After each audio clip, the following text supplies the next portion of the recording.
इसके अलावा भगवान की पहचान होती है, भगवान के लक्षण होते हैं, भगवान के गुण होते हैं।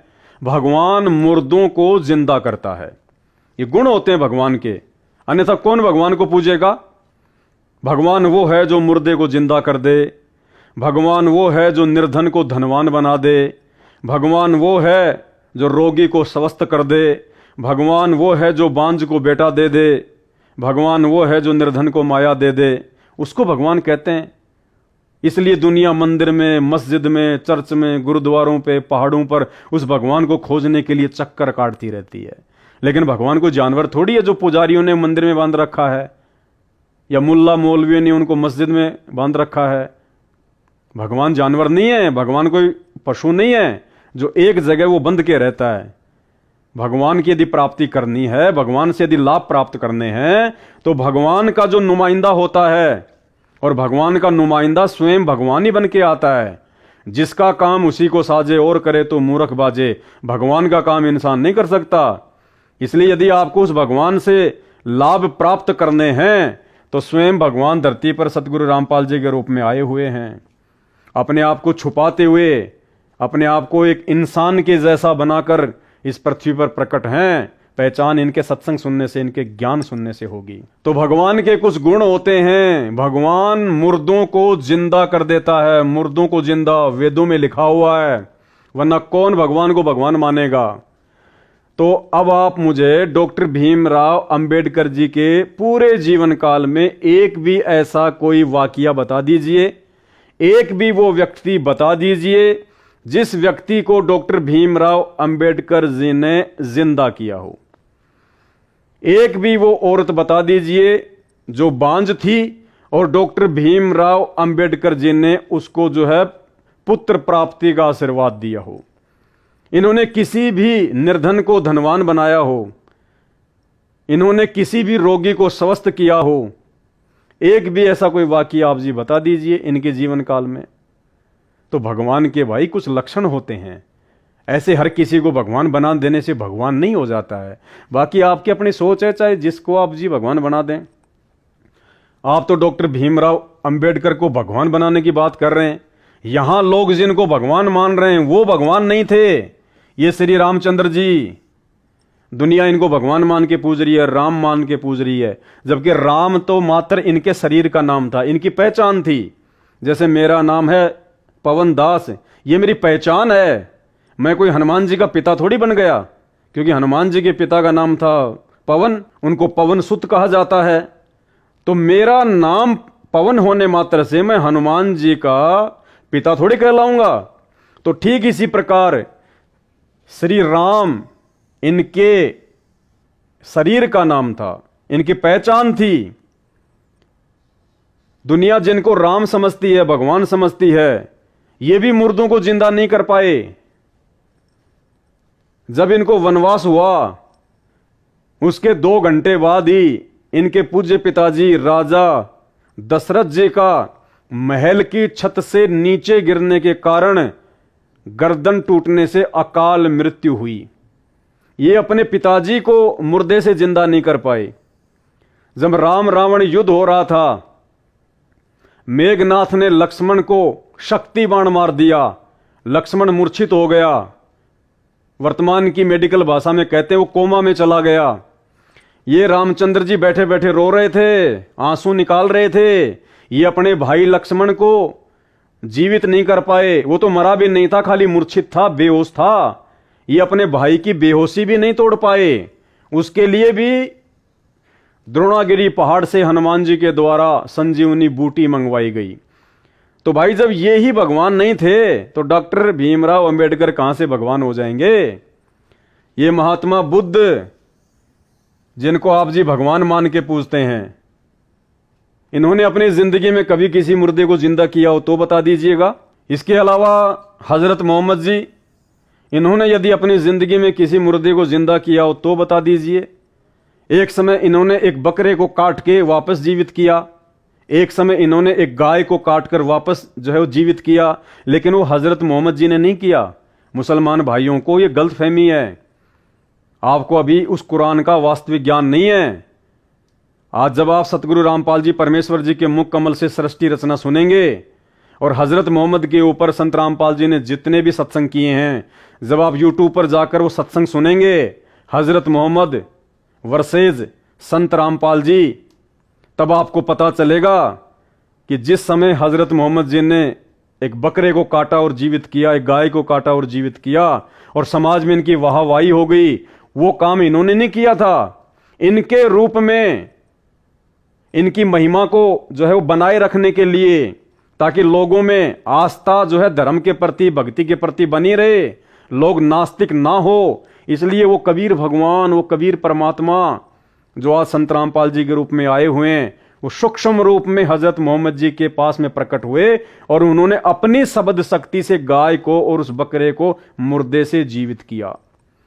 ये वास्तविक ज्ञान है, आपके किसी मुल्ला मौलवी के पास नहीं मिलेगा। अल्लाहू अकबर के पास है ये ज्ञान। अल्लाहू अकबर स्वयं संत रामपाल जी धरती पे आए हुए हैं।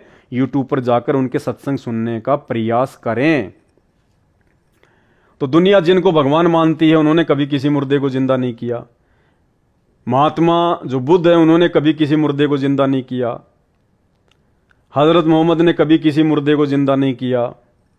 ये भाई साहब हजरत ईसा, जिनको ईसा मसीह के नाम से जाना जाता है, इन्होंने कभी किसी मुर्दे को जिंदा नहीं किया। इनकी तो बड़ी बेरहमी से अकाल मौत हुई थी, और इनके मरने के बाद में जो जिंदा हुआ था इन्हीं के रूप में, जो 40 दिन तक रहा, इन्हीं का रूप बनाकर ईसाई समाज की गलतफहमी है कि वो ईसा मसीह था। अगर इतने बड़े चमत्कारी थे, इतने बड़े सर्वशक्तिमान थे, तो ऐसी दुर्गति से इनकी मौत ही ना होती। वो उसी समय चमत्कार दिखा देते, भक्ति को बनाए रखने के लिए।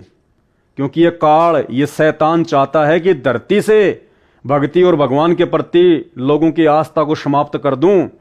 इसलिए उसने ईसा मसीह को ऐसी दर्दनाक मौत दी, मात्र 30 साल की उम्र में। 30 या 32 साल तक ये जीवित रहे थे। अकाल मृत्यु हुई इनकी। इनको लटका दिया गया था। इनके हाथों में, इनकी छाती में, इनके पैरों में कीलें ठोक दी गई थी। ये तड़प तड़प के मरे थे। अगर वो परमपिता परमात्मा अल्लाहू अकबर, वो कबीर देव भगवान जो आज वर्तमान में सतगुरु रामपाल जी के रूप में धरती पर प्रकट है, यदि उस समय वो परमात्मा ईसा मसीह का रूप बना के यदि जीवित ना होता, 40 दिन तक यदि वो चमत्कार ना करता, तो आज का ईसाई समाज जो अपने आप को कहता है कि हमारा धर्म दुनिया में 1 नंबर पे है, आपका धर्म वर्तमान में दुनिया में दिखाई भी नहीं देता। अगर वो परमात्मा ईसा मसीह का रूप बना के अगर चमत्कार ना करता, तो लोगों की भक्ति और भगवान से आस्था हट जाती, ये सोचकर कि क्या रखा है भक्ति में, जिसको हम लोग उस परमेश्वर का बेटा कहते हैं। जब परमेश्वर के बेटे की ऐसी दुर्गति से मौत हुई, तो परमेश्वर हमें क्या बचाएगा जो अपने पुत्र को नहीं बचा पाया। इसलिए भक्ति को बनाए रखने के लिए काल के षड्यंत्र से आप और हम आत्माओं को वर्तमान समय तक भक्ति से जोड़े रखने के लिए, क्योंकि वर्तमान में तो भगवान ने आना ही आना था, शास्त्रों में लिखा हुआ है, कबीर सागर में पहले से लिखा हुआ है, जब आवेगा 5505 तब ये वचन मेरा होगा साचा। 5000 और 500 जब कलयुग बीत जाए, महापुरुष फरमान तब जग तारन को आए। यानी कलयुग के जब 5500 वर्ष बीत जाएंगे, तो वो महापुरुष, वो कबीर भगवान स्वयं धरती पर इंसान रूप में वो प्रकट होगा, लोगों से भक्ति करवाएगा, उनको अपने सत्यलोक लेके जाएगा, उनका मोक्ष करेगा। तो वर्तमान समय तक परमेश्वर ने भक्ति को जिंदा रखना था। इसलिए ईसा मसीह के रूप में वो कबीर देव भगवान स्वयं ही जीवित हो उठे और उन्होंने चमत्कार किए 40 दिन तक, जिसके चलते आज ईसाई समाज जीवित है, वरना इस ईसाई समाज का तो नामो निशान भी नहीं मिलता। ये श्री कृष्ण जी, ये अपने जीवन काल में किसी मुर्दे को जिंदा नहीं कर पाए, किसी को जिंदा नहीं कर पाए। ये महाभारत के युद्ध में इनका सगा भांजा अभिमन्यु, क्योंकि श्री कृष्ण जी अर्जुन के साड़े थे, अर्जुन की शादी श्री कृष्ण जी की बहन सुभद्रा से हुई थी, और महाभारत के युद्ध में अभिमन्यु को कौरवों ने चक्रव्यूह में फंसाकर मार दिया था। सुभद्रा रो रही थी अपने भाई के सामने खड़ी होकर, जिसे आप भगवान कहते हैं, श्री कृष्ण जी कहते हैं, विष्णु का अवतार कहते हैं। इनकी बहन सुभद्रा इनके पैर पकड़ के रो रही थी कि हे केशव, कम से कम अपने भांजे को जो जीवित कर दे, अपने भांजे को तो जीवित कर दे, ये अपने भांजे को भी जीवित नहीं कर पाए। तो सोचिए आपके बच्चे क्या लगे इनके। अरे जो अपने सगे भांजे को जीवित नहीं कर पाया, वो आपके 100 रुपए का प्रसाद बांटने से, मंदिर में घंटियां बजाने से आपका क्या लगे भाई, आपका क्या बचा देगा? विचार करो इन बातों का। तो भाई और बहनों, जब ये भगवान नहीं हो पाए, संपूर्ण भगवान नहीं हो पाए, पूर्ण भगवान नहीं हो पाए, ये भगवान की आत्मा ही थी ये सारी, ये ऊपर के लोकों से आई थी, और इन्होंने आम व्यक्तियों से हटकर थोड़े बहुत कोई अच्छे जो कर्म थे वो इन्होंने किए, जिसके चलते आम व्यक्तियों में, आप और हमारे अंदर समाज में जो है इनकी महिमा बन गई, और हमने इनको भगवान के रूप में मानना इनको शुरू कर दिया, इनको पूजना शुरू कर दिया। जबकि आप इस बात से अपरिचित हैं, अगर ये भगवान थे तो भगवानों की ऐसी दुर्गति नहीं होती है। अरे भगवान का भी यदि अंत समय ऐसा होगा तो आम व्यक्तियों का क्या होगा? जैसे श्री रामचंद्र जी, पूरी जिंदगी जब तक ये रहे इन्होंने कष्ट उठाए, कभी लोगों ने इनको ठंडा पानी नहीं पीने दिया। राजे करने का समय आया तो खुद की सौतेली माता कैकेयी ने इनको 14 साल का वनवास दिलवा दिया। ये राज्य सुख नहीं भोग पाए। 14 साल तक ये जंगल में रहे। जंगल में क्या मिलता आपको पता है भाई साहब? कौन सा वहां पे आपको खाना पीना टाइम पे मिलेगा? कौन सा आपको रहने के लिए वहां पे महल मिलेगा? सर्दी, गर्मी, आंधी, बरसात, ओले, राक्षसों का डर, 24 घंटे। तो 14 वर्ष तक ये दुखी रहे। उसके बाद में रावण इनकी औरत को उठा ले गया, सीता जी को। 10 साल सीता जी रावण की जो है वो कैद में रही, उसके बाग में रही। बड़ी मुश्किल से लाखों करोड़ों लोगों को मरवाकर रावण से युद्ध करके वापस ये सीता जी को लेके आए। थोड़े दिन बाद इन्होंने एक धोबी के कहने से सीता जी को भी जंगल में निकाल दिया। फिर ये मां दुखी हो गए। अरे जो व्यक्ति अपनी पत्नी, अपने बच्चों से दूर हो जाए वो कभी सुखी हो सकता है क्या? उधर सीता दुखी, इधर रामचंद्र दुखी। और अंत में इसी दुख के कारण, क्योंकि इन्होंने अपने खुद के भाई लक्ष्मण को दुर्वासा ऋषि के कहने से मृत्यु दंड की सजा सुनाई। श्री रामचंद्र जी ने अपने सगे भाई लक्ष्मण को मृत्यु दंड की सजा दी। अरे जो अपने भाई को मृत्यु दंड दे रहा है वो आपको कहां से जीवन दान देगा? और अंत में दुखी होकर श्री रामचंद्र जी ने सरयू नदी में छलांग मार दी। डूब के मरे श्री रामचंद्र जी, आत्महत्या की इन्होंने, जिनको शास्त्रीय भाषा में आप जी जल समाधि कहते हो। तो ये खुद भी ढंग से नहीं मर पाए, जीना तो बहुत दूर की बात है। अगर यही भगवान थे, यदि श्री रामचंद्र जी वो भगवान है जिन्होंने पूरी सृष्टि को रचा है, तो भाई भगवानों के अंत में ऐसी दुर्गति नहीं होती, भगवान को आत्महत्या करने की आवश्यकता नहीं पड़ती। ये महात्मा बुद्ध जिनको आप जी ने भगवान बना दिया, ये विष्णु जी के लोक से आए थे। और विष्णु जी के लोक से जब कोई आत्मा आती है तो यहां उसका जो है मन नहीं लगता है, क्योंकि जो ठाठ बाट, जो सुख सुविधा विष्णु जी के लोक में है, इस पृथ्वी लोक पर, इस मृत्यु लोक में नहीं मिलता इंसान को। तो ये राजा के घर में इनका जन्म हुआ। राजा के घर में जन्म लेने के बावजूद भी इनको यहां पर कोई सुख नजर नहीं आया। विष्णु जी के लोक की कंपैरिजन में इन्होंने अपना वो घर त्याग दिया। मनमुखी रूप से लोगों को ज्ञान बताने लगे, मनमुखी रूप से अपनी साधना करने लगे। पूरे चीन को इन्होंने नास्तिक बना दिया, पूरे चीन को। और अंत में इनकी दुर्गति हुई। ये महात्मा बुद्ध अंत में इनको जहर देके मारा गया, एक लोहार के द्वारा। इनकी जीवन हिस्ट्री पढ़ लेना। एक लोहार के द्वारा अंत में इनको जहर देके मारा गया। इनके पूरे शरीर में जहर फैल गया, दर्दनाक मौत हुई इनकी। तो भगवान ऐसे थोड़ी होते हैं। ये हजरत मोहम्मद जी, इनकी बायोग्राफी जीवनी हजरत मोहम्मद, गूगल पे जाके सर्च करना जीवनी हजरत मोहम्मद हिंदी। इनकी पूरी जीवन लीला आपके समझ में आ जाएगी। इनका जन्म नहीं हुआ उससे पहले तो इनके पिताजी की मृत्यु हो गई, अब्दुल्ला की। और जैसे ही इनका जन्म हुआ तो थोड़े दिनों बाद में इनकी जो माताजी थी आमना, वो चल बसी, यतीमी का जीवन जिया। जब ये 8 साल के थे तो इनके दादा अब्दुल मुतल्लिब का देहांत हो गया। उसके बाद इनको इनके चाचा ने पाला। जब ये 25 साल के हुए तो एक 40 साल की 2 बार की विधवा औरत खदीजा से इनकी शादी हुई। और खदीजा से इनको 7 संतानें जो है वो प्राप्त हुई, 4 लड़कियां और 3 लड़के, और तीनों के तीनों लड़के हजरत मोहम्मद की आंखों के सामने मर गए। यानी बाप के सामने बेटों की अकाल मौत। कहां सुख था इनको? इनके अल्लाह ने इनको कहां जो है इनको सुख दिया? कैसे हम इनको अल्लाह कहें? कैसे हम इनको अल्लाह का जो है पैगंबर कहें? क्या अल्लाह कभी अपने पैगंबरों को ऐसे कोई दुख देता है क्या? और अंत में मात्र 63 साल की उम्र में हजरत मोहम्मद की दर्दनाक अकाल मौत हुई। बीमारी से ये इतने दुखी हो गए, इतने परेशान हो गए, अंत में खुद ये अल्लाह से अरदास करते थे कि या अल्लाह, मौत के समय की जो परेशानी हो रही है कम से कम उसको तो हल्का कर दे। इनकी बेटी हजरत फातिमा अपने बाप के पास बैठ के रोया करती थी कि हे अल्लाह, मेरे बाप की परेशानी को कम कर दे, मेरे बाप की परेशानी को कम कर दे, हाय मेरे बाप की परेशानी। तो हम इनको कैसे भगवान कहें? क्या भगवान ऐसे होते हैं?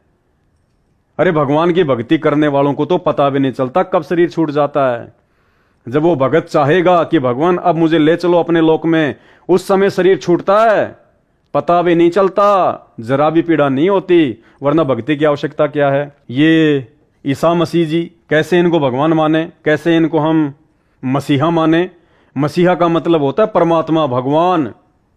32 साल की उम्र में इनको क्रूस पर लटकाया गया, हाथों में, पैरों में, छाती पर इनके कीले ठोक दी गई, तड़फ तड़फ के मरे। इनके 12 चेले जिनकी दर्दनाक अकाल मौत हुई।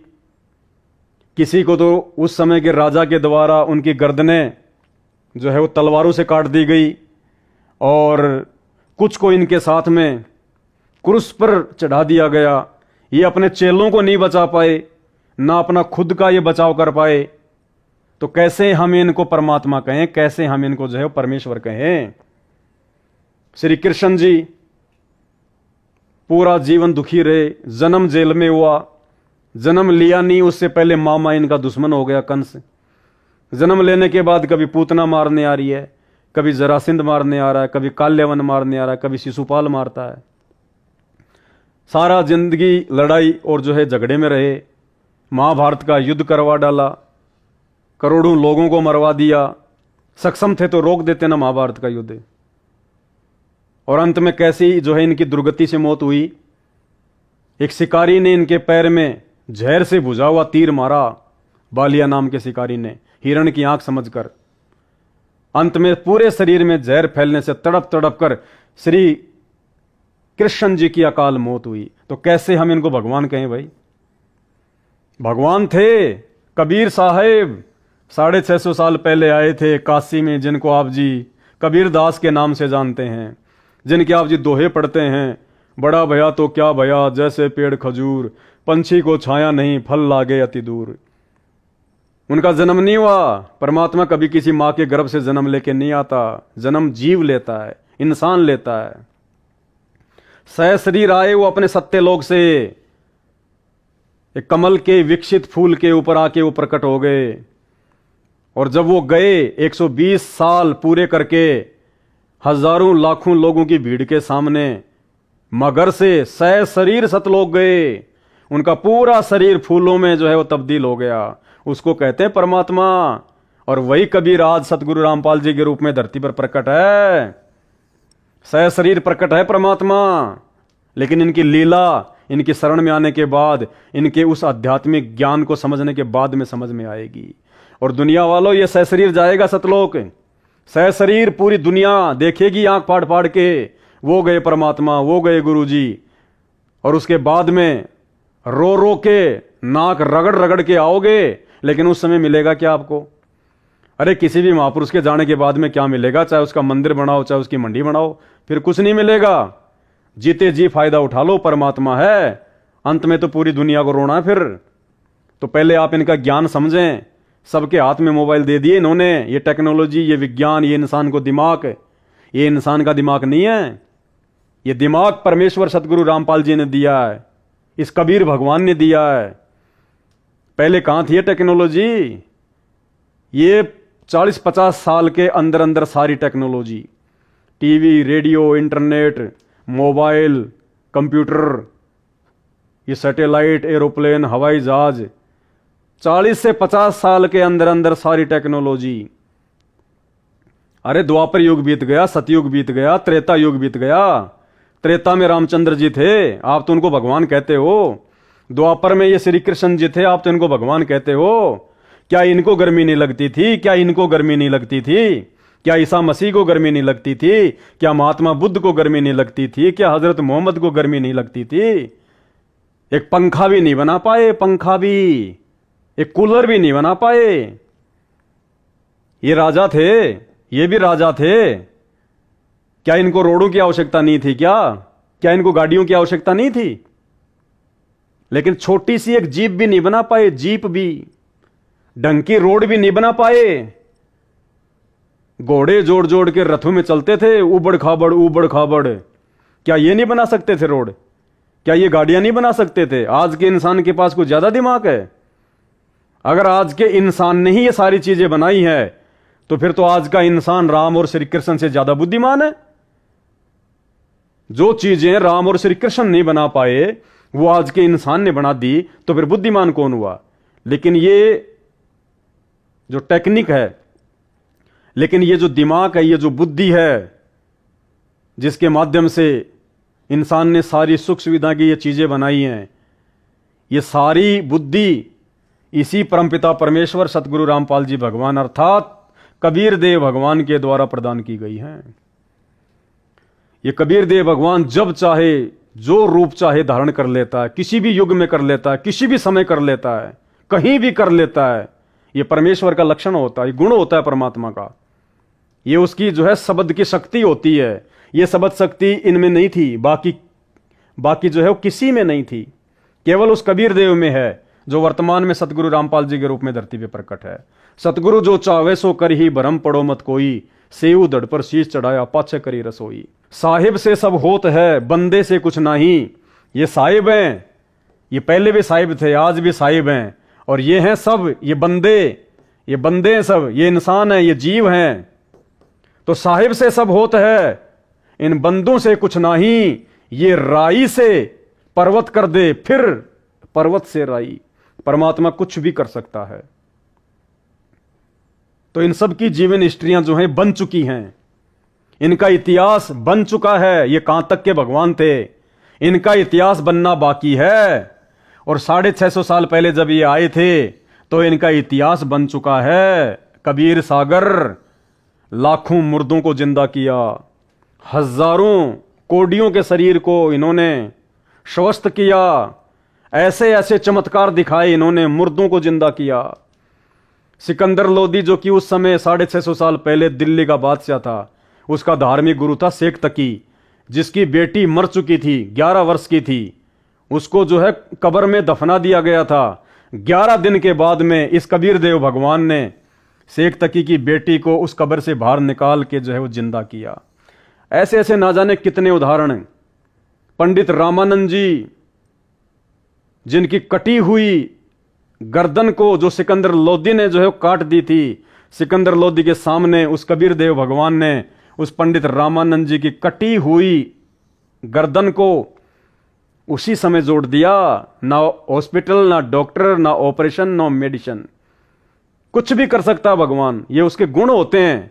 अब इनमें से एक भी गुण बता दो डॉक्टर भीमराव अंबेडकर जी का, एक भी अगर गुण हो तो। एक भी इन्होंने मुर्दे को जिंदा किया हो, किसी भी बांझ को इन्होंने बेटा दिया हो, निर्धन को इन्होंने जो है धनवान किया हो, कोडी को इन्होंने स्वस्थ शरीर दिया हो, और अंत में इनके साथ में क्या हुआ? वही हुआ जो इनके साथ हुआ। इनको भयंकर भयंकर 3-4 बीमारियां लग गई थी, आगे दिखाएंगे आपको।